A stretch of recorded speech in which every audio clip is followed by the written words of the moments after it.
Makasinan walay kita makaron di kara sa may sitio Mantak, Barangay Libas, aya sa itong karagabanwa ita banga, may kaangtanan sa renday karang sunog no nga nagtuhaw ra kahapon mga kasimanwa August 12. Sa aton karang initial nga information, daya karang nasunog hay boarding house mga kasimanwa, baliro mga naga-board kara hay gaban-yaban mga kasimanwa hay estudyante.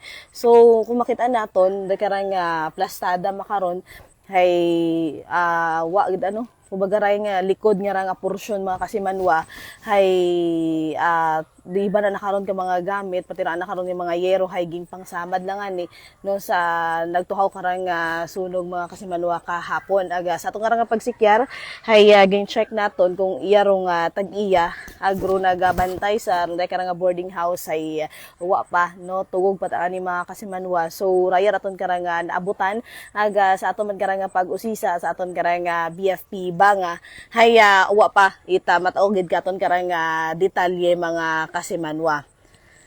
So sa aton karang pag-check hay likod imo ra nga porsyon no ag mayadyan ni maton karon nga uwan na dagahig runday karang kaiping gid ana karon nga bagay mga kasimanwa.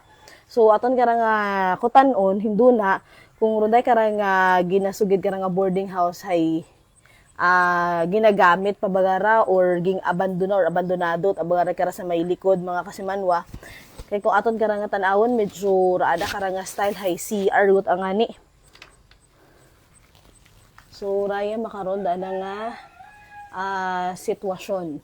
Again iyara sa may Barangay Libas.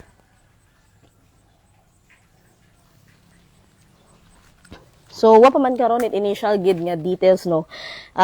Maghalin sa aton karang BFP banga aga hiduna aton karang usisaon mga kasiman. Wag ginahugat lang man yan ni naton rong tag-iya no.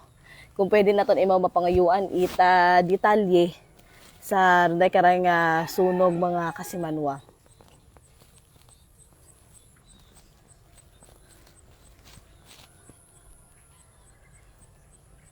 Medyo pasugod abi ray karang lugar nga ra hay pasugod jud tay mora no pasaka patabi mora mga kasimanwa makasugod pa mat ano kahapon aton karang mga bombero ag nagresponde man yan insigida no aton karang BFP banga sa runday karang sunog.